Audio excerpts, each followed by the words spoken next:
Boa noite, gente. Como a doutora Tatiana comentou, meu nome é Robson Almeida, sou fisioterapeuta, sou mestre em Ciência da Saúde, sou especialista na área de cardiorrespiratória e traumato-ortopedia e tenho uma vasta experiência na área de terapia intensiva. Dou plantão em UTI há 14 anos, dou aula em pós-graduações e em graduações também nesse mesmo período. Então, a gente tem muita coisa para comentar hoje à noite. E que bom que vocês escolheram a Certro, né? A Certro trazendo uma pós-graduação de uma maneira diferente, com bons professores, né? Se adaptando à nova realidade pós-pandemia ou durante a pandemia, estamos vivendo aí uma segunda onda. E essa nova realidade exige que a gente faça adaptações, né? E uma dessas adaptações é assistir às aulas online, né? Está mudando um pouco a metodologia de ensino, né? Saindo daquele tradicional do presencial, do professor como centro, e hoje assistindo aulas online, professores de diversas partes do Brasil e do mundo aí, se for possível. E eu acho que isso foi muito bom porque a gente consegue ter acesso a profissionais de outras regiões, profissionais que têm uma experiência diferente, uma pegada diferente, um manejo terapêutico diferente, que podem contribuir e enriquecer o conhecimento de cada um de vocês, né? Vou falar um pouco sobre o Covid-19 hoje aqui, eu vou falar um pouquinho do perfil do fisioterapeuta frente ao Covid-19. Vou deixar umas coisinhas, né, umas cartas na manga para a gente assistir nas aulas das pós-graduações. Vamos falar muito mais, pois na pós-graduação nós vamos ter bem mais tempo para discutir alguns assuntos importantes, né, a fisiologia, a anatomia, né, e todo o processo necessário para a gente entender como é que acontece o processo fisiopatológico no sistema cardiorrespiratório e qual é o melhor manejo terapêutico, qual é o melhor manejo ventilatório no caso de Covid-19 para a gente tratar esses doentes, né? A gente vive tempos caóticos, né? Estamos perdendo muitos entes queridos e esse momento os holofotes viraram, né, para a fisioterapia. A fisioterapia se tornou uma profissão em evidência. Tem muita gente prestando seleção para a fisioterapia, tem muita gente procurando um fisioterapeuta, tem muito fisioterapeuta saindo da traumato-ortopedia e se especializando na área de terapia intensiva, na área de hospitalar, com o objetivo de aprender um pouco mais, de poder contribuir, de poder somar e a gente vencer essa doença que nos assola aí há um ano e pouco. Então, eu vou iniciar a nossa aula sobre o perfil do fisioterapeuta intensivista frente ao Covid-19.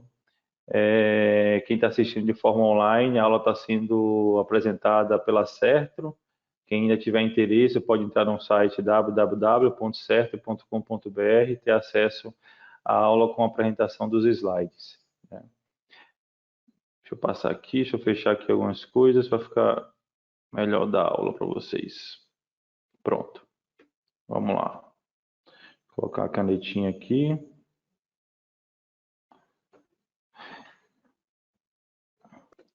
Bem, gente, a incidência de complicações decorrente do efeito deletério da imobilidade do paciente no leito são imensos, né? Existem várias complicações decorrentes desse processo deletério e a mobilização precoce hoje é a frase, o nome, o termo em evidência, né? Mobilizar o quanto antes o paciente no leito.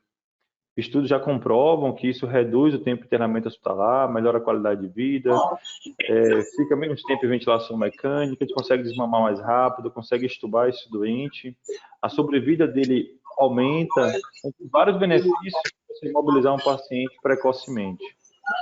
O papel do fisioterapeuta hoje, dentro da unidade de terapia intensiva, ou dentro da unidade hospitalar, ele é muito importante, porque somos responsáveis, né, principalmente por cuidar da parte respiratória, paciente sem ventilação mecânica, e também pela parte motora, no que concerne de você identificar o ponto, o momento correto de você iniciar a mobilização daquele doente, de iniciar precocemente e a gente reduzir esses efeitos deletérios dessa imobilidade.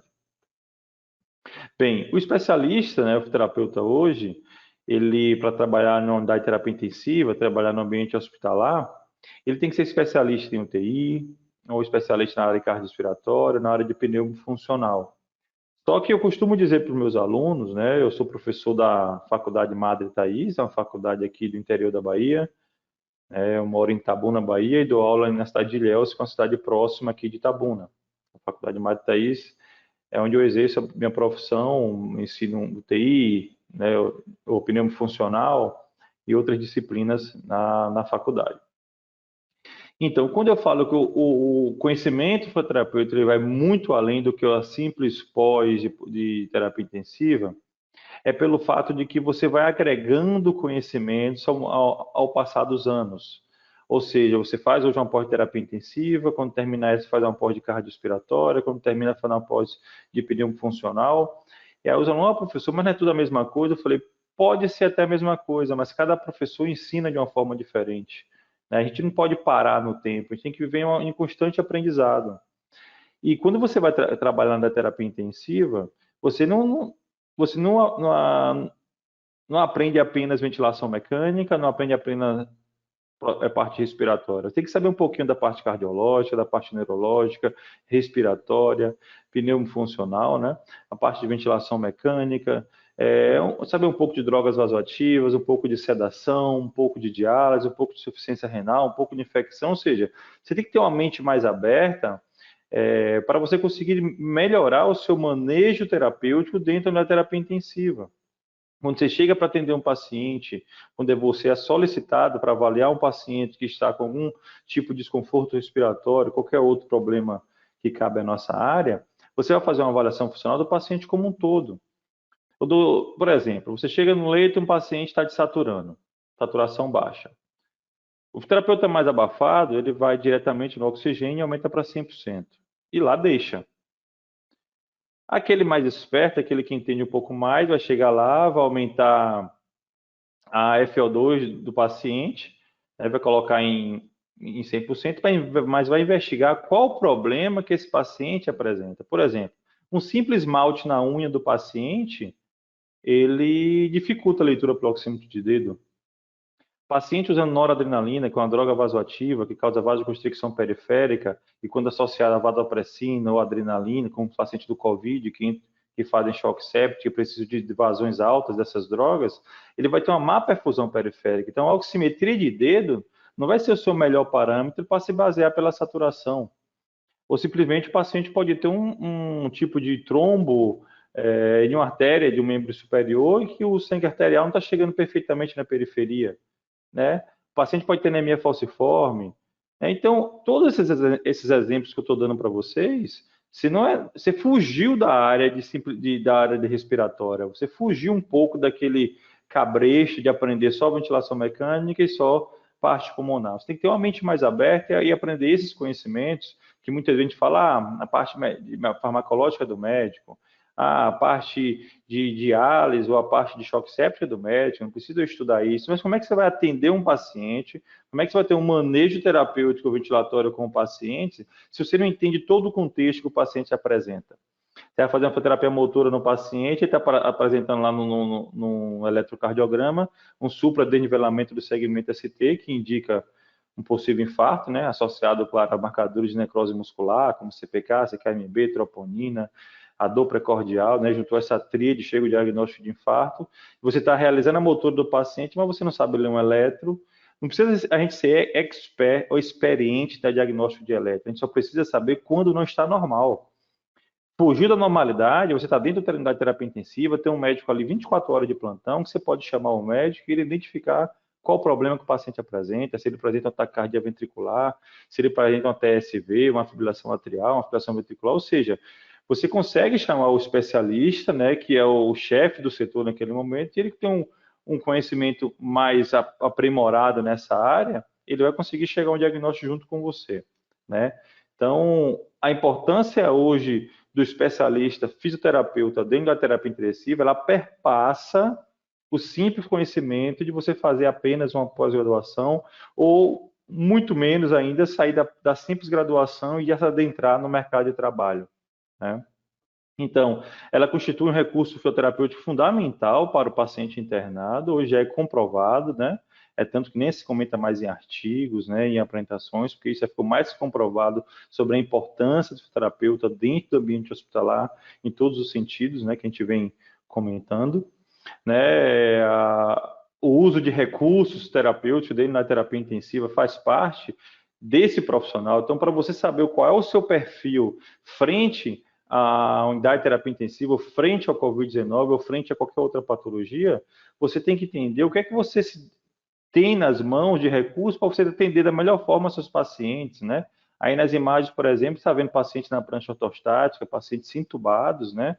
Onde você pode melhorar, mudar a descarga de peso, reduzir um pouco a perda da massa óssea, da massa muscular, paciente fazendo cicloergômetro, né? Então, toda assistência que pode ser dada a um paciente na área de terapia intensiva só depende do fisioterapeuta, né?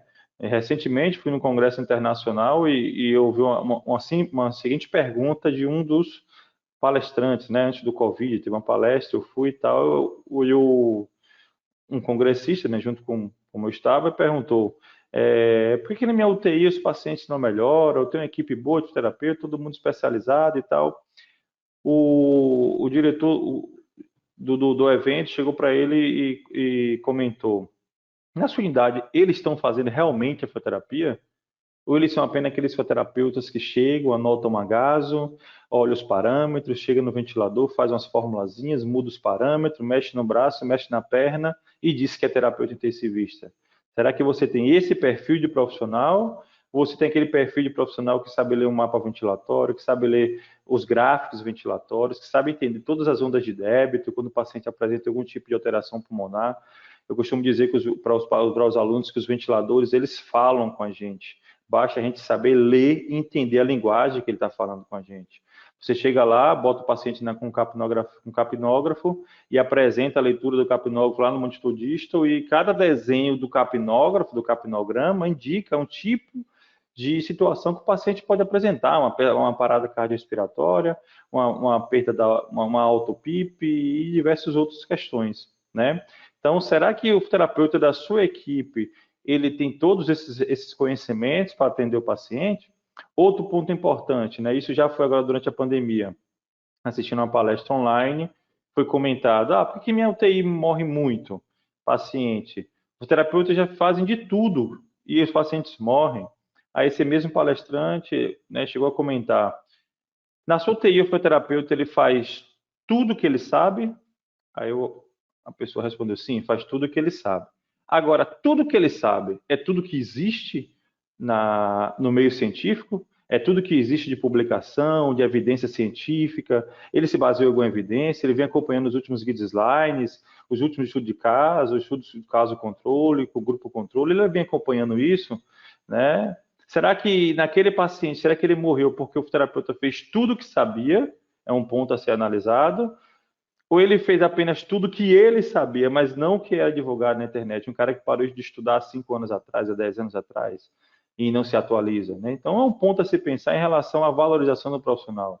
Então, é um ponto que eu sempre toco para meus alunos de graduações, porque realizar uma pós-graduação hoje é muito importante para o seu currículo, porque você tem que ser especialista, isso já é uma porta de entrada para você entrar num possível emprego, né? E um segundo ponto é você aprender mesmo com os profissionais. Muitas vezes a graduação, os professores não passam tudo aquilo que é vivido no meio, na vida prática. Às vezes são professores de escolas federais, públicas, né? São professores que não trabalham mais na assistência, na parte prática, são professores de educação exclusiva. Não estou dizendo que eles não são o detentor do conhecimento, mas a pessoa que está lá na parte prática, vivenciando todo dia, ele tem uma experiência diferente. E muitas vezes os professores de pós-graduações são esses professores que estão na parte prática, vivenciando a prática, associando ao conteúdo que é visto na faculdade. Então, acho que isso é muito importante, porque isso aprimora os seus conhecimentos, e quanto mais conhecimento você puder ter, né, sobre o seu domínio, quem agradece é o paciente, quem melhora é o paciente. É muito bonito quando você chega em unidade de terapia intensiva e os pacientes melhoram, você faz suas condutas, né? Você estabelece objetivo e conduta, faz o tratamento, os pacientes melhoram. Chega no final do plantão, você sai de cabeça erguida e fala, fiz tudo que foi necessário todos os meus pacientes melhorarem, isso é maravilha, estubei tal paciente, coloquei para andar, um paciente que já estava 3 semanas acamado, coloquei um paciente na poltrona, coloquei um paciente na prancha ortostática, tinha 2 meses já entubado, e nesse momento deu para colocar na prancha ortostática, enfim. Então, acho que o produto, no final do mês, quando você termina seus plantões e suas atividades né, diversas, eu acho que no produto tem que ser assim, 80% deu certo e apenas 20% eu chamo aquela frase verdadeiro migué. Ninguém vai miguezar o mês todo, mas também ninguém tem energia para ser 100% todos os dias do mês. Chega um momento que você vai estar cansado mesmo, né? Mas o importante é que no final do mês seja 90% a 80% de produtividade, de coisa legal, de coisa positiva, de melhora, e 10% foi aquele momento que você estava cansado, não pôde dar o seu melhor pelos seus doentes, né? Saber fazer hoje uma boa avaliação, uma boa anamnese, um bom exame físico, é algo muito importante no perfil do fisioterapeuta. O terapeuta hoje que não tem conhecimentos na base de fisiologia, conhecimento na base de anatomia, né? Conhecimentos patológicos, de diversas patologias daquela área que ele trabalha, no caso hospital, né? Conhecimento sobre parte, como eu comentei no início da aula, neurológica, cardiológica, pneumo, ventilação mecânica, diálise, drogas vasoativas, sedação, coma, Glasgow, Hansen e etc., né? Se ele não tem esse conhecimento, aí tem um termo, um estudioso na parte de raio-x, né, de radiografia simples de tórax, que ele fala assim, quem não sabe o que procura, não sabe o que acha.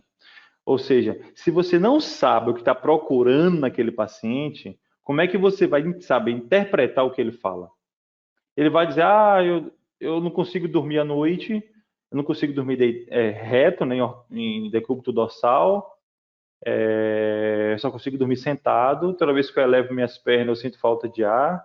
E muitas vezes eu fico tossindo uma secreção espumosa rosácea.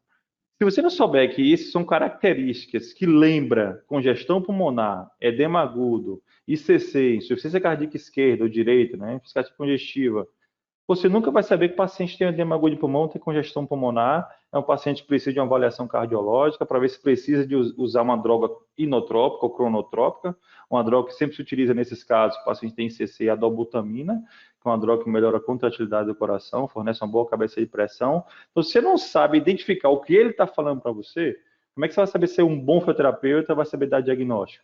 Você vai continuar sendo aquele fisioterapeuta que fica lendo a evolução do médico no plantão, a avaliação do médico, fazendo Ctrl+C, Ctrl+V, copia e cola para você chegar no diagnóstico. Então, pô, isso aí eu acho que não vale, né? Você não está trabalhando a sua mente, você tem que chegar no diagnóstico das doenças sozinho, com seus méritos, né? E saber identificar que existe diagnóstico clínico médico e diagnóstico fisioterapêutico, diagnóstico cinético funcional. São duas coisas diferentes que a gente tem que ter bem em mente para saber até que ponto a nossa função vai. Outra coisa importante, 80% do diagnóstico ele corresponde a uma boa anamnese. 15% é exame físico e 5% é exame complementar. Então, se você olhar um simples raio-x, uma radiografia simples de tórax, um hemograma, um ultrassom, um ecocardiograma, você tem 5% de chance de acertar o diagnóstico. Quando você senta com o paciente, conversa, faz uma boa anamnese, soma mais 80% dessa parte. E quando você faz uma boa avaliação física, soma mais 15%. Então, a parte mais importante de você dar um bom diagnóstico de um paciente é você saber fazer uma boa anamnese. E hoje, quem sabe fazer uma boa anamnese, uma boa avaliação, é quem estudou a parte de anatomia, de fisiologia, de doenças patológicas, de todas as partes do corpo, né? Claro que você fez uma faculdade, estudou todas as partes. E principalmente se você trabalha no hospital, da parte que é inerente a um terapeuta trabalhar dentro da unidade de terapia intensiva, né? Vários estudos são publicados, né? Falando sobre a intervenção do terapeuta submetido a, por exemplo, esse estudo foi fizeram um estudo de pacientes críticos submetidos a um protocolo de intubação orotraqueal. Hoje, o uso de protocolo hoje na unidade de terapia intensiva é um fato que não pode deixar de existir. Ninguém trabalha sozinho, gente, num serviço de hospitalar ou qualquer outro tipo de serviço. Existe uma união, existe a multidisciplinariedade. Existe uma equipe em que todos julgam algo, estabelecem pontos para chegar ao ponto final. Por exemplo, na realização de um protocolo de pronação em pacientes com COVID, né? É necessário ter toda a equipe, um médico, um fisioterapeuta, um enfermeiro, ou todos os médicos, todos os fisioterapeutas, todos os enfermeiros, para sentar e estabelecer um protocolo. Todo mundo vai estudar, todo mundo vai observar pontos importantes e vai estabelecer um protocolo. E não cada médico chegar, ou cada fisioterapeuta chegar e colocar o seu protocolo que alimenta o seu ego, fala, não, eu só vou pronar por 8 horas. O outro, não, eu só prono por 16, eu só prono por 12, só prono por... Não, existe um protocolo. Então, hoje, por que o avião é o meio de transporte mais seguro do mundo? Porque antes de decolar são realizados todos os protocolos possíveis para evitar erros, e mesmo assim existem erros. Então, uma UTI que hoje que trabalha com protocolos, né, protocolo de intubação, de desmame, de admissão, protocolo para doenças como DPOC, demagogia de pulmão, protocolo para COVID, protocolo de pronação, de recrutamento, de titulação de PIP, né, toda UTI que trabalha com esses protocolos, o índice de erro é menor e a chance de sucesso é bem maior, né? Então, para você entender qual o perfil do fisioterapeuta frente ao COVID-19, é necessário você entender um pouquinho sobre a patologia do COVID. Quais são as possíveis causas hoje que justifica a hipoxemia do paciente com COVID-19? O primeiro deles é o processo de coagulação e a cascata inflamatória que se desenvolve principalmente em torno do sétimo, oitavo e nono dia. Inicialmente, o paciente começa com aquela hipoxemia silenciosa, aquele leve desconforto, vai estar hipoxêmico, beleza, está com relação baixa, mas é aquele paciente que chega tranquilo na UTI. Não estou dizendo todos. É aquele paciente que você olha a gás, você bate o cara crachá. O que é cara crachá? Olha a gás e olha o paciente. Só que você não viu o paciente ainda, o paciente está na emergência e você está na UTI. Você olha a gasometria do paciente, você olha o hipoxemia silenciosa, ligado aí. Alguém ligou o áudio aí. Então, você olha a gasometria do paciente e você analisa, eu acho que esse paciente está morto. E se não estiver morto, está próximo disso. Pela gasometria horrível que ele apresenta. Isso é o COVID. Aí chega um paciente lá na porta da UTI, de cadeira de roda, de massa de reservatório 15 litros, levemente dispneico, claro, mas conversando, ele mesmo passa da cadeira de roda para a cama. Não estou dizendo que são todos pacientes, mas existem muitos que chegam assim. Então, é um paciente que, apesar da gasometria indicar algo ruim, a clínica está diferente. Aí vem aquele velho termo que a gente já conhece, a clínica é soberana. Então, às vezes, você deixa de tratar um pouco a gaso e trata a clínica do doente, trata como é que ele se apresenta. Quando chega em torno do sétimo, oitavo, nono dia, o paciente começa a ter desconforto respiratório, ir para o hospital, prestar devagar na UTI. Por quê? Porque coincide com esse processo de coagulação e com esse processo inflamatório. Esse processo de coagulação, ele gera no sangue coágulos, e esses coágulos geram microtrombos que dificultam a passagem do sangue. Hoje, para que você tenha uma boa troca gasosa, é necessário que você tenha uma boa ventilação e uma boa perfusão. A boa perfusão é prejudicada por causa da coagulação dos microtrombos, e você tem, muitas vezes, uma boa ventilação ou uma ventilação mais ou menos, mas tem ventilação. Então, você oferece 100% de oxigênio àquele paciente, mas o sangue ele não consegue banhar as unidades alveolares para fazer uma boa troca gasosa. Então, o paciente não melhora, mesmo quando você oferta 100% de oxigênio. A cascata de processo inflamatório e a cascata do processo de coagulação, principalmente por causa da liberação das citocinas, né? A6, A2, o fator de necrose tumoral, isso altera a fibrinólise, a fibrinólise deixa de existir e a fibrina começa a se agregar com a plaqueta e começa a formar trombos.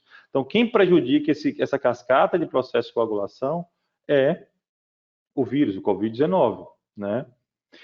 Outro ponto importante é que é um estudo de caso feito em pacientes, logo quando iniciou a doença, em que o paciente, de 41 pacientes analisados, no 7º dia começou a ser admitido no hospital, né? No 8º dia, 41 foram admitidos no hospital, no 7º dia. No 8º dia, 21 foram sentiram dispneia, ou seja, 50%. No 9º dia, nono dia, 27% sentiram desconforto respiratório mais acentuado. E no 10º dia, 39%, de 40%, 16 pacientes precisaram ser admitidos na UTI.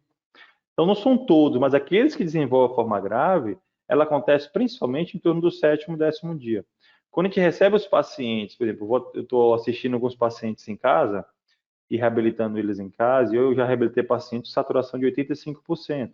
Mas tinha um médico acompanhando, o médico prescrevia o oxigênio, tinha torpedo de oxigênio, concentrador de oxigênio na casa do paciente, tinha toda a equipe acompanhando e eu como fisioterapeuta. A gente conseguiu manejar esse paciente durante 2 semanas no oxigênio, na terceira semana ele começou a saturar 94, 95 e conseguiu sair do O2. Hoje está bem, não precisou de internamento hospitalar. A gente costuma dizer para ele o seguinte, você pulou 2 fogueiras, 3 fogueiras. O que é as fogueiras? As fogueiras esses dias aí, ó. Quando o paciente passa do 10º, 12º dia e não desenvolve a forma grave, a gente fica mais aliviado que fala, ele tem grande chance de não evoluir para a forma grave. Ele vai, claro que vai precisar de CPAP, de VNI, de capacete de Helm, de pressão positiva e tal, mas não vai precisar ser entubado como os outros que desenvolvem essa forma tão grave. Olha a evolução de um paciente que tem Covid-19. Olha o padrão pulmonar da tomografia dele no 8º dia, com pouco envolvimento de padrão vidro fosco. Aqui embaixo, no 12º dia, já tem um pouco mais de envolvimento, algumas imagens de condensações. E no 14º dia, o pulmão mais comprometido, mais infiltrado, mais imagens de consolidações, condensações e tal. Então, observe que em 6 dias, que é do 8º para o 14º, o paciente evoluiu para esse padrão pulmonar. Por isso que o desconforto respiratório que eles apresentam, quando desenvolve a forma grave, é rápido. E eles precisam de internamento o quanto antes, né? Segundo motivo de explicar, segunda hipótese para dizer por que o paciente tem hipoxemia, é a perda do reflexo da vasoconstricção por hipóxia. Se vocês forem estudar ali o livro de quem quer um conselho para aprender fisiologia pulmonar, estude Fisiologia de West e Fisiopatologia de West. São bons livros que explicam a fisiologia pulmonar. E a parte pulmonar também do Guyton, né? O Guyton grande, né? O Guyton. Ele explica muito bem essa parte pulmonar. Se quer estudar patologia, patologias pulmonares de Tarantino, muito bom. E se quiser estudar tratamento, Terapia Respiratória de Egan. É um livro muito bom que explica o tratamento respiratório. Então, o segundo motivo segunda hipótese que explica essa hipoxemia é a perda desse reflexo. O que significa esse reflexo? Esse reflexo é aquela condição que todos têm, normal e fisiológico, em que o sistema respiratório, o sistema vascular, ele consegue direcionar o sangue das áreas pouco ventiladas para áreas bem ventiladas, né? Isso é reflexo de vasoconstricção por hipóxia. Se a base do pulmão direito está sendo hipoventilado, o sangue é desviado para o lobo médio, para o lobo superior, ou até mesmo para o outro pulmão. Mas isso é um reflexo que nós temos. O vírus, ele é capaz de alterar esse reflexo de vasoconstricção por hipóxia. Outro motivo que explica essa hipoxemia. Terceiro motivo, alteração da hemoglobina. O vírus ele consegue aumentar o depósito de ferro na hemoglobina, causando ferritina, causando porfiria, reduzindo a produção de óxido nítrico. Para quem não sabe, o óxido nítrico é um potente vasodilatador. Então, se ele reduz, os vasos sanguíneos vão ficar com um diâmetro menor, então a perfusão vai ser menor. Ele ativa o processo de coagulação. Ele gera hipoxemia anêmica e até vasoconstricção pulmonar. Costuma-se dizer, assemelhou o pulmão do COVID com o pulmão de pacientes que moram em altas altitudes, que moram, por exemplo, em 4.000 metros de altitude, né, onde o ar é rarefeito. E qual é esse edema que o paciente com COVID apresenta? É o edema pulmonar intersticioso não infeccioso e não inflamatório. Ou seja, ele apresenta edema pulmonar não justificado pela infecção, não justificado pelo processo inflamatório, apenas pela hipoxemia. A hipoxemia é capaz de gerar edema pulmonar. Então, além de alterar o processo de coagulação e o processo inflamatório, perder a vasoconstricção por hipóxia, alterar a hemácia, reduzir o óxido nítrico, causa edema. E aí, olha a quantidade de hipóteses que justifica, né, essa hipoxemia. Então, é uma doença que é avassaladora naqueles que desenvolvem a forma grave, que causa um impacto muito grande na função pulmonar, e grande parte deles precisa de ventilação mecânica, né?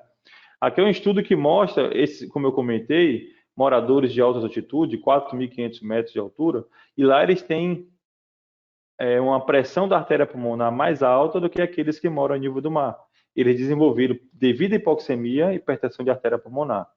E, vira e mexe, quando ficam doentes, eles passam a ter ICC descompensada, edema agudo pulmonar não infeccioso e não intersticial, né? E quando compara as pessoas doentes com as pessoas normais, os doentes ainda conseguem ter uma pressão de artéria pulmonar ainda maior, né? Então, essa hipoxemia silenciosa gerada, ela tem uma explicação. Não sei se vocês já ouviram falar que o grande influenciador da ventilação é a concentração de gás carbônico. O gás carbônico, ele influencia o seu modo ventilatório. Ou seja, se você está respirando agora 15 vezes no minuto, é porque o gás carbônico está estimulando o seu centro respiratório. Para começar, o CO2, quando ele se combina com a água, ele forma um ácido carbônico. Esse, por sua vez, forma dois íons voláteis, que é o H+, HCO3-. Quanto mais CO2, quanto mais reagente, mais produto. A reação se desvia para a direita. Quanto mais H+, o H+ chega lá no bulbo e na ponte e começa a futucar. Olha, estimula aí, ó, aumenta a frequência respiratória que o sangue está ácido. Aí ele começa a estimular o bulbo e a ponte. Aí no bulbo e na ponte tem dois centros respiratórios, o grupo de neurônios ventrais, no núcleo retroambíguo, e o núcleo de neurônios dorsais. Esses dois núcleos de neurônios, eles estimulam a inspiração. E isso acontece, a causa taquipneia, para tentar lavar o CO2. Se o CO2 está baixo no sangue, o H+ não estimula o centro respiratório e o centro respiratório, por sua vez, não aumenta a frequência respiratória. Só que na parte inicial do COVID, ou qualquer doença que gere hipoxemia aguda, nós temos inicialmente uma alcalose respiratória. A hipoxemia aguda aumenta a frequência respiratória, gera taquipneia, e a taquipneia lava o CO2. Então, por isso que no início, a gente não tem um desconforto respiratório tão grande, porque as concentrações de CO2 ainda estão baixas. Não tem carga elástica ainda para ser vencida, não tem uma resistência pulmonar importante ainda, como o broncoespasmo gerado durante o edema agudo pulmonar. Quando o paciente desenvolve o edema pulmonar, o líquido pulmonar estimula receptores justapostos e este gera um broncoespasmo. Então, ele não tem toda essa fisiologia que eu acabei de dizer na parte inicial. Então, por isso que a hipoxemia é silenciosa.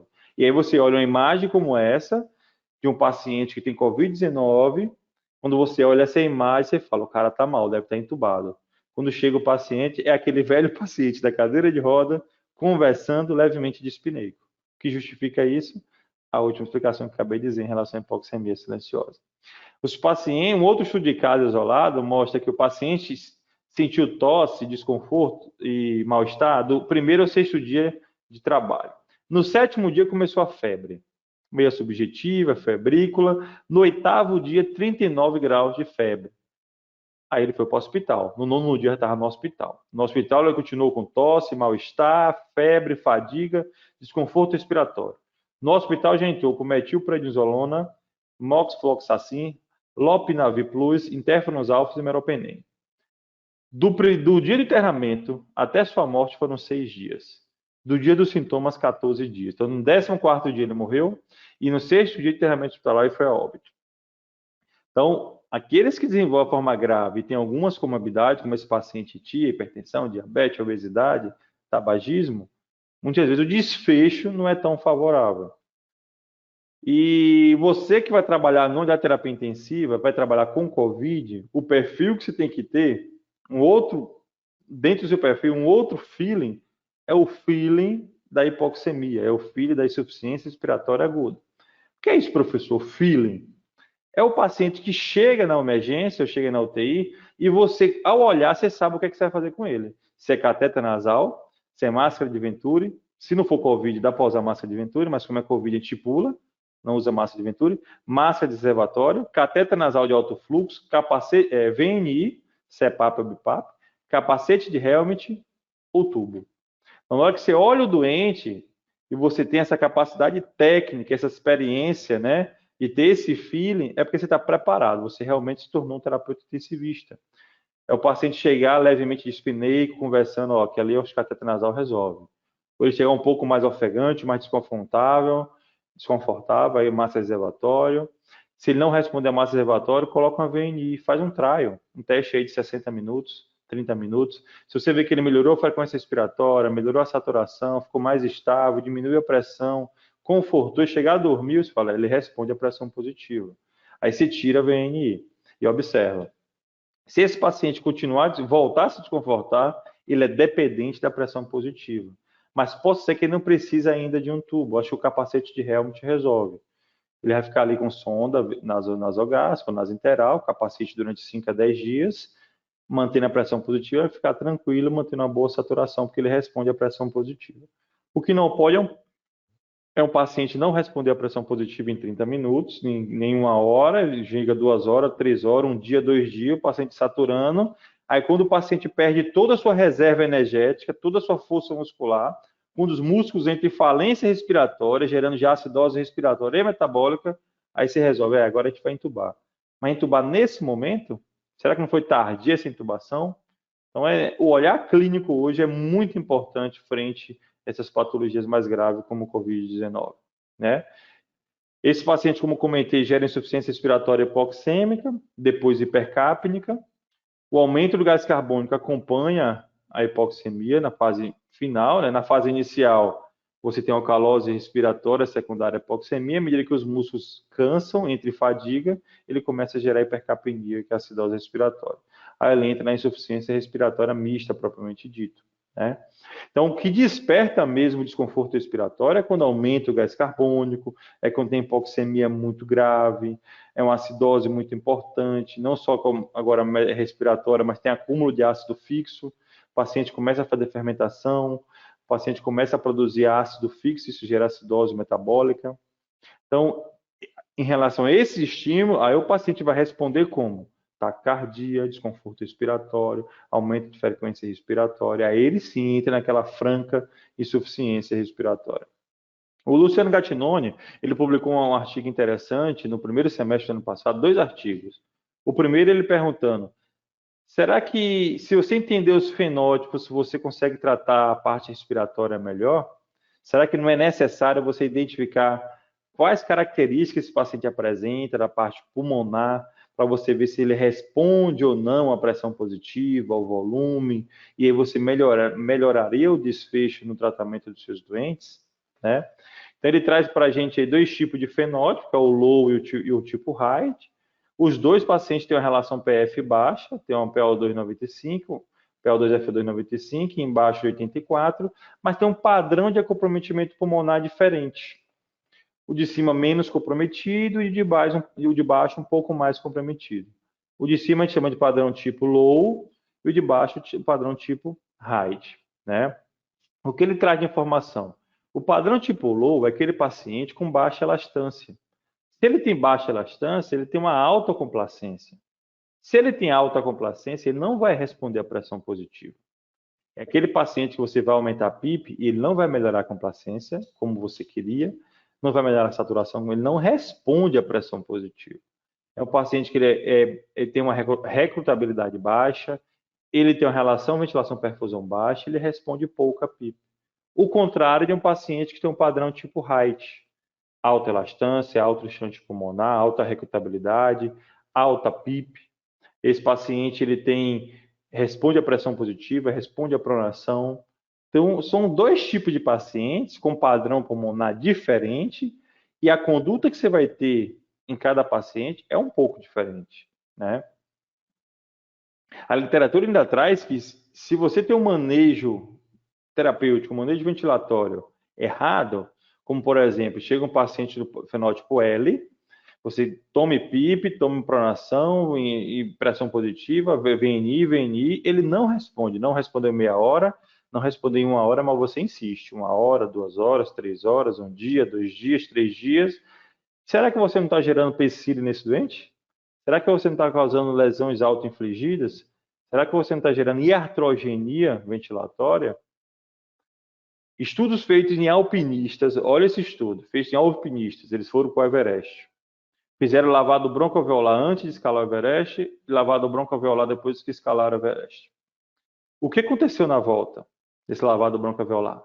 Primeiro, células inflamatórias, líquido inflamatório, exudato, células mortas, hemácias, alto número de leucócitos, células pró-inflamatórias, ou seja, aquele líquido pulmonar, aquele lavado broncoalveolar justificava que o pulmão sofreu ao subir e descer. E olha que esse paciente estava fazendo um esporte. Imagine um paciente numa UTI com gradiente transpulmonar, transrespiratório alto, que ele já está gerando aquela respiração profunda, aquele volume alto de ar que entra por necessidade, por hipoxemia já lesa. Imagine você pegar e colocar uma VNI com pressão positiva, vou entubar e botar uma PIP alta, sendo que ele é tipo L. Claro que você vai lesar o doente. Claro que você pode ajudar ele a sair do fenótipo L para o fenótipo H. Então, individualizar o tratamento é o melhor caminho para melhorar o desfecho terapêutico em pacientes com COVID-19. Então, olha aí o ambiente que você está, olha o perfil de fisioterapeuta que você tem que ser frente a uma patologia como essa. Ela foge de tudo aquilo que a gente viu na faculdade. A gente está vivendo uma nova era, né?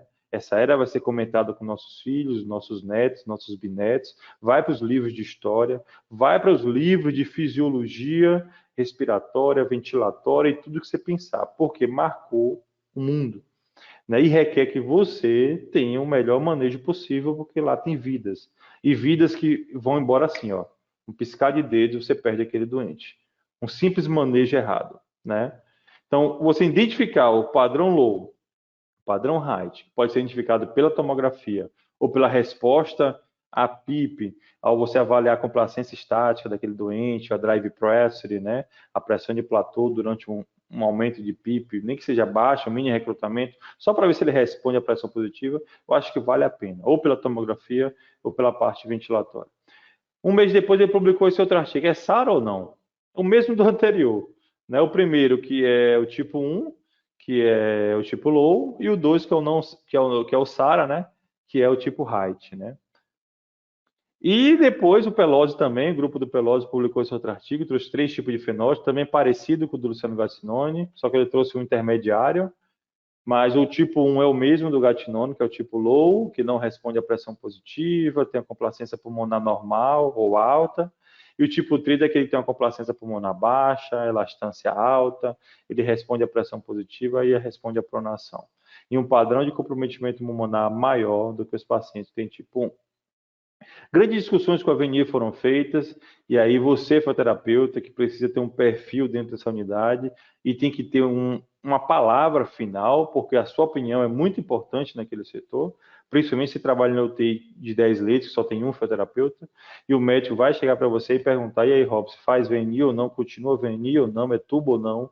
Os médicos chegaram nesse nível, eles perguntam a nossa opinião.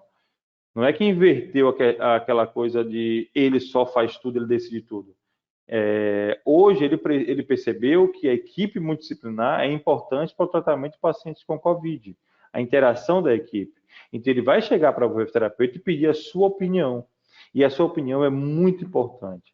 Já que essa nova classe de médicos não entendem tanto de ventilação mecânica, quando entende um pouco é porque ele fez residência em terapia intensiva, então cabe ao terapeuta ter um conhecimento mais aprimorado para chegar junto nesse momento com explicações fisiológicas, tanto fisiologia pulmonar como na fisiologia ventilatória, e definir condutas importantes na fila daquele doente, né? Então, por exemplo, por que o povo não estava usando tanto VNI logo no primeiro semestre do ano passado? Porque os resultados eram pífios. Né? Se você parar para analisar, os estudos que estavam sendo publicados eram revisões de literatura baseadas em doenças anteriores, como Merkovs em 2012, o Sarkovs, né? E chega no ponto da Sobrafib falar, ó, não vai fazer VNI. E depois ela voltou atrás, escreveu uma nota, e ó, vamos ver os critérios que pode ser feito, né? Desde que você se proteja, use máscara não ventilada, use um quarto de pressão negativa, use uma bolha no paciente, né?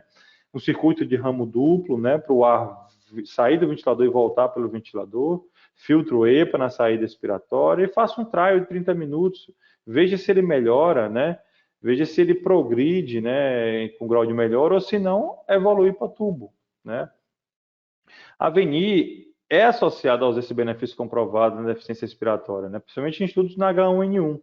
Eu estou mostrando alguns estudos para vocês para justificar o porquê que não era feito tanta VNI naquele momento, porque muitos UTIs adotaram apenas intubar, né? Pelo fato de que esses estudos relatavam que o sucesso da VNI era muito pequeno. A taxa de insucesso chegava a 95%, quando o paciente tinha H1N1, MERS-CoV, SARS-CoV ou SDRA, que eram patologias que se assemelhavam com o COVID-19. Os pacientes que desenvolviam, por exemplo, dispneia, taquipneia, relação baixa, SaO2 F2 mais baixa de saturação em meia hora ou 1 hora de VNI, era um dos critérios que se utilizava para realizar a intubação, né? Hoje em dia, o que a gente faz? VNI, respondeu 30, 60 minutos, ótimo. Tira VNI. Manteve durante quantas horas? Manteve o dia todo. Beleza, vamos estabelecer VNI 3 vezes no dia ou 4 vezes no dia. Ótimo. Tirou a VNI, desaturou, ficou ruim, mas voltou a VNI e ficou bem?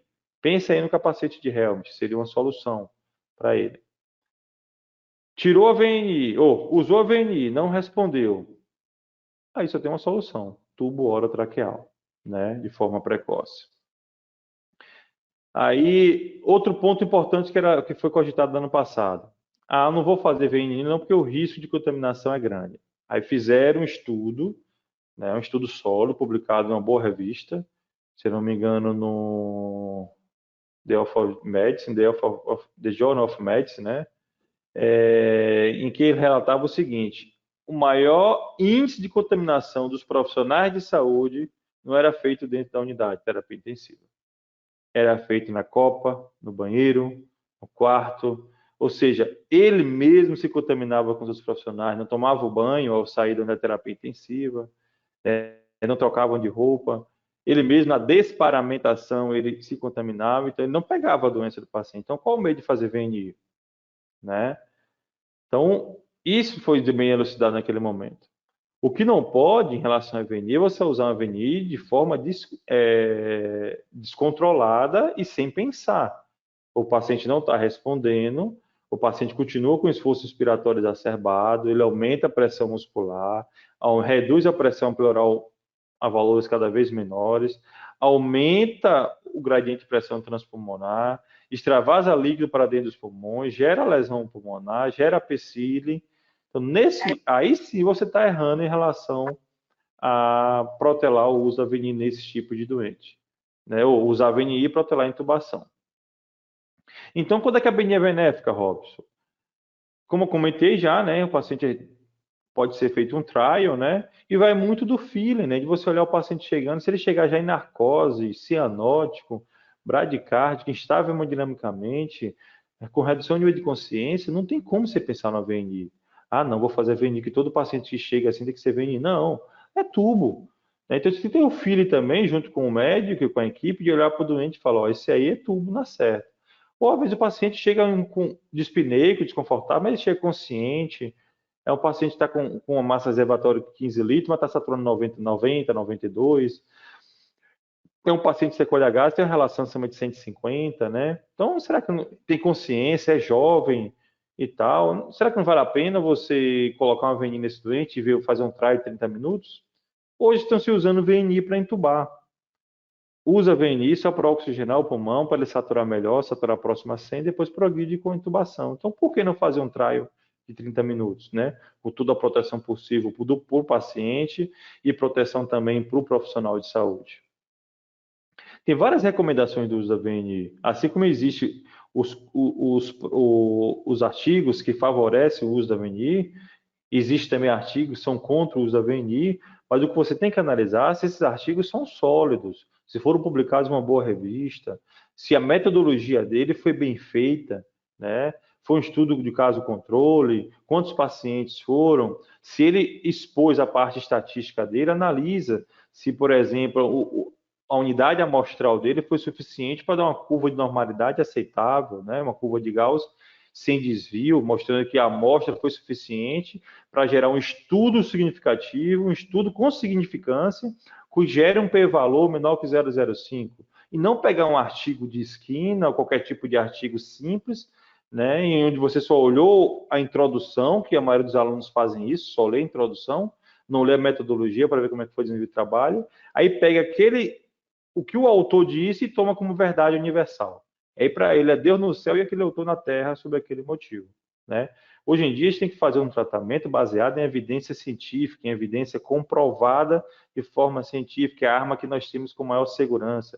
É a arma que você pode gritar alto de UTI e dizer eu não vou entubar ou extubar o doente por isso, de acordo com o protocolo, de acordo com tal artigo, tal. Então você pode ter esse respaldo, né? Então, algumas intubações podem ter sido atrasadas, sim, várias, né?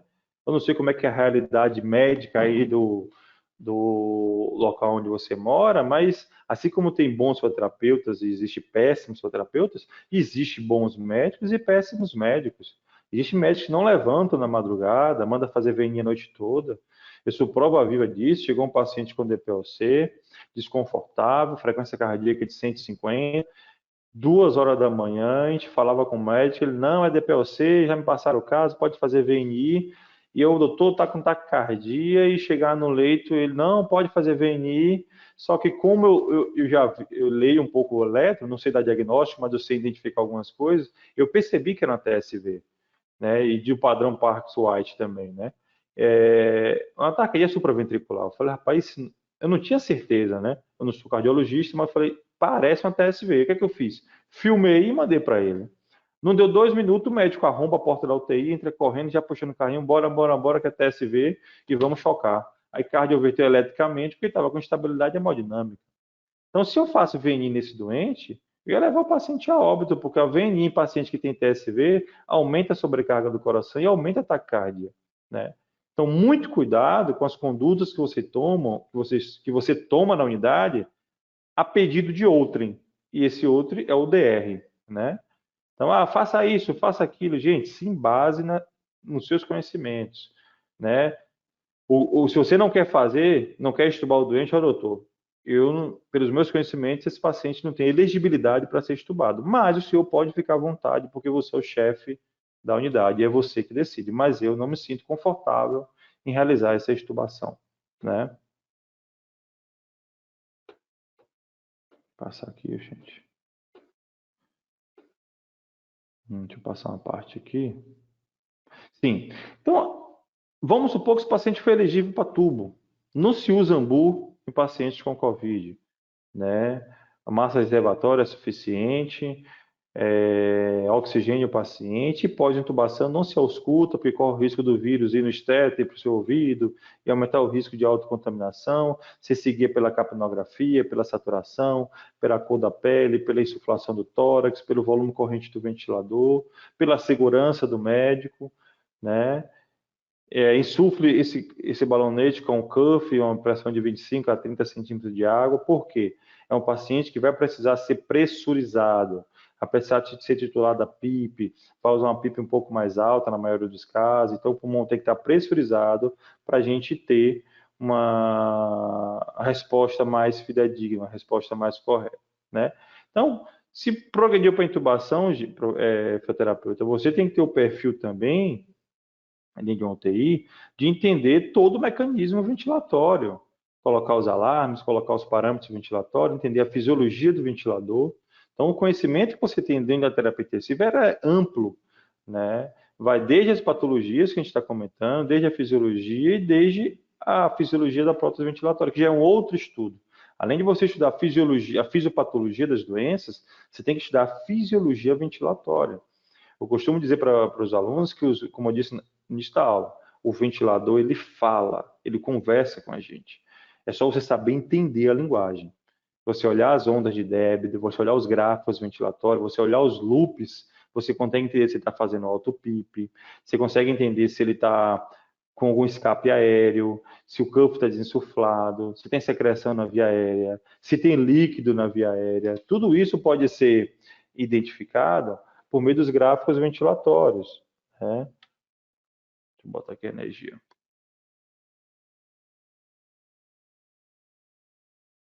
Então, os alarmes nossa função, colocar no ventilador. Quando você chega no plantão, você já deixa todos os ventiladores montados, com alarmes, com os parâmetros quase ideais. E sempre quando o paciente vem da emergência ou da enfermaria, é anunciado que vai chegar um paciente e você tem tempo hábil para isso. A não ser que seja intubação de emergência, mas você já foi precavido e já deixou seu ventilador tudo certinho. Ventile um paciente com a estratégia de proteção pulmonar a 6 ml quilo, calcule o peso predito desse doente, né? Use de forma para calcular peso predito, use operação de platô menor que 28, uma drive press limitada a 15. Não procure saturações perfeitas de 88 a 93%, né? faça aí uma hipercapnia permissiva se necessário.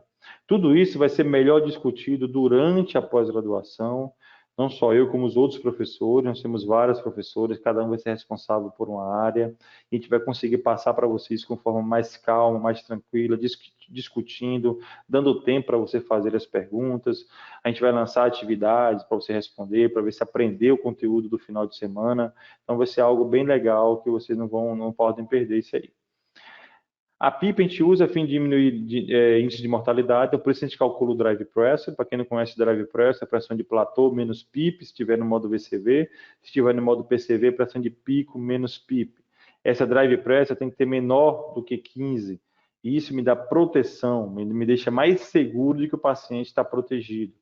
Ou tem que ter ao máximo evitar os altos volumes gera hiperdistensão alveolar, gera edema pulmonar, gera colapso, hipoxemia. Então, quando você entra com estratégia de proteção pulmonar, o volume corrente baixo, né? Você já consegue proteger o pulmão do paciente contra possíveis lesões e barotraumas. A gente quer evitar ao máximo de gerar PCI.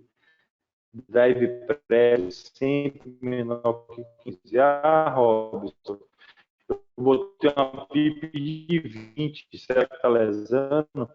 A drive pressure é quanto? Calcula aí, platô menos PIP, deu menor que 15, deu pronto, seu pulmão do paciente está protegido. Agora perdeu, professor. Então, gente, todo mundo ouvindo? Tranquilo aí? Posso sim, falar? Pode sim. Pronto. Bem, como eu estava comentando, teve um probleminha técnico aqui, a aula estava boa demais e acabou que teve que fechar. Então, enquanto eu estou conversando com vocês, eu vou tentando ver se eu entro por lá. Então, no momento que eu estava conversando, eu estava falando com vocês sobre a admissão do paciente na UTI. Então, admitir os pacientes hoje na UTI, e você identificar o fenótipo, como a gente estava comentando, de uma maneira mais detalhada, fisiológica, né? E você conseguir fazer isso de maneira perfeita, isso é bom, porque vai melhorar o manejo terapêutico do paciente na UTI. Melhorar o manejo terapêutico do paciente durante o dia a dia. O que acontece com os pacientes com COVID? Os pacientes com COVID-19, eles são internados por COVID, estou falando aqueles que evoluem a forma grave, né? Aqueles que evoluem a forma grave. São internados por COVID, desenvolvem a forma grave, são intubados. Durante a intubação, aumenta as portas de entrada, como sonda nasogástrica, sonda vesical, acesso venoso central, PAM, tubo. Tudo isso é porta de entrada, eu chamo de passaporte, do ingresso para os micro-organismos, entrada direto para dentro do seu organismo. Então, a chance de você desenvolver infecção dentro da unidade de terapia intensiva é grande. E quando desenvolve infecção, é naquele momento que você melhora do COVID, melhora daquele padrão pulmonar, começa a ter relações melhores, um PF acima de 200, que a gente pode trabalhar no UTI 200 a 300, então acima de 200 está ótimo. Começa a ficar menos hipoxêmico, saturando melhor, e aí você pega a infecção. Adquire infecção de foco pulmonar, urinário, sanguíneo, enfim, começa a usar o antibiótico. Dependendo da gravidade dessa bactéria, você faz choque séptico. Ou seja, a infecção alterou, né, a sua hemodinâmica. E quando você faz infecção, você começa a usar droga vasoativa, noradrenalina, vasopressina, adrenalina, e essas drogas vasoativas, elas causam vasoconstricção periférica.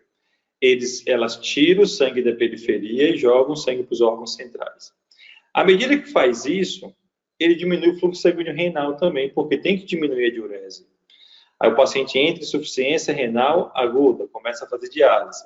Aí, inicialmente, ela faz aquela diálise normal, de 8 horas diárias, 6 horas diárias. Só que a gravidade às vezes, é tão grande que precisa usar prisma, que é aquela com diálise contínua. Aí o paciente está com choque séptico, com prisma, grave. À medida que o paciente tem choque séptico, a chance dele morrer é maior que 45%. Só o fato de ter choque séptico, a chance de morte é acima de 45%.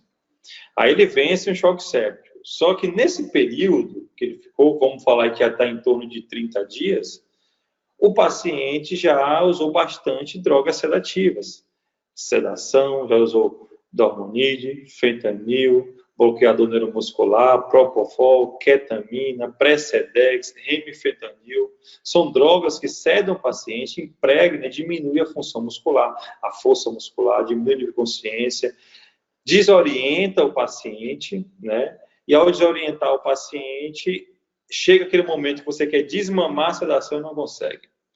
No COVID, ele é difícil de sedar, né? E é difícil de retirar a sedação. Depois seda, beleza. Eu digo que o bloqueador neuromuscular é um veneno. Ele destrói a vida do paciente, aumenta o tempo de internação hospitalar. É um bom remédio para o fisioterapeuta, para o médico, para deixar o paciente quietinho, o paciente não desconforta, o paciente não briga com a máquina, isso é ótimo. Mas para o paciente é horrível, o bloqueio muscular. Aí naquele momento que quer tirar o paciente que venceu o choque séptico, está melhorando de novo, e chegou no momento de tirar o paciente do ventilador, toda vez que diminui a sedação, o paciente desorienta e agita. Desconforto, hipertensão, taquicardia, briga, arranca tudo, aquele desconforto respiratório, a sincronia com o ventilador, ceda de novo. E aí, nesse momento de sedar e tirar, de tentar achar o equilíbrio entre a sedação e o nível de consciência, segundo choque séptico, terceiro choque séptico. E aí ninguém aguenta 2, 3 choques sépticos e vai a óbito. O paciente morreu de quê? De Covid? Diretamente não. Indiretamente foi o Covid, foi o motivo que levou ele para o hospital. Mas o paciente morreu de infecção, o paciente morreu de falência múltipla de órgãos. E aí eu falo para vocês, quem é que levou essa bactéria até o paciente? Como é que a bactéria entrou no organismo? A bactéria não voa, né? Será que o profissional de saúde fez contaminação cruzada? Será que o profissional de saúde está fazendo aquela... Desculpem, a gente usa aquela luva estéreo, que a gente usa como segunda pele, né? Que não tira para nada. Só que será que lá dentro você está trocando as luvas? Está lavando as mãos? Né? Então, o que está acontecendo que o paciente não melhora? Por que as bactérias estão indo do leito 9 para o leito 8, para o leito 5? O que está acontecendo? Então, é algo a se pensar. Tanto que os hospitais estão mudando algumas estruturas, algumas rotinas, alguns protocolos, para você reduz o número de infecção hospitalar. E aí você, terapeuta, né, você que quer criar o seu perfil para trabalhar na terapia intensiva, para tratar pacientes com COVID, você tem que fazer a sua parte, apontar quem não está fazendo, ou ajudar, lave as mãos, faça isso, para a gente evitar o número de infecções que acontecem nos pacientes, né? E deixar de perder pacientes por infecção. Tem muita gente morrendo em relação a isso. E aí chega no momento da extubação, do desmame. Gente, vai ter dia que você não vai fazer nada. Vai ter dia que você chega no plantão e não vai precisar titular PIP, nada. A relação está acima de 150, o paciente está estável, o paciente está ganhando, né? O que você quer fazer mais? Você tá em time que está ganhando, não se mexe. Então, deixa quieto, toca o plantão. O paciente, sei lá, está no seu 8º dia de sintoma, você vai estubar ele hoje? Não tem como estubar ele hoje, né? Ele tem que esperar a fase de melhora, né? O paciente está diminuindo as sedações, as drogas vasoativas, né?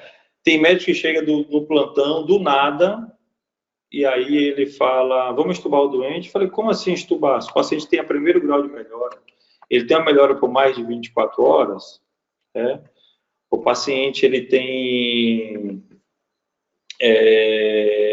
nível de consciência, está sem sedação, né?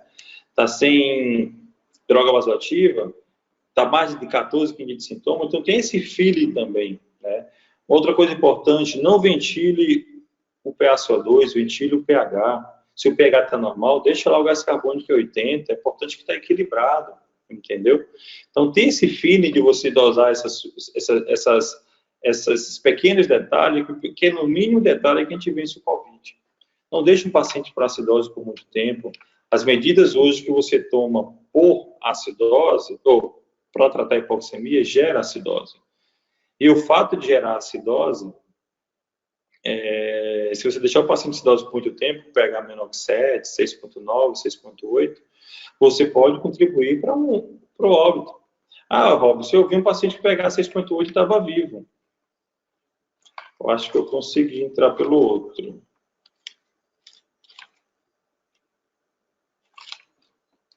Eu vi um paciente com pH com 6,9 e o paciente estava vivo, né?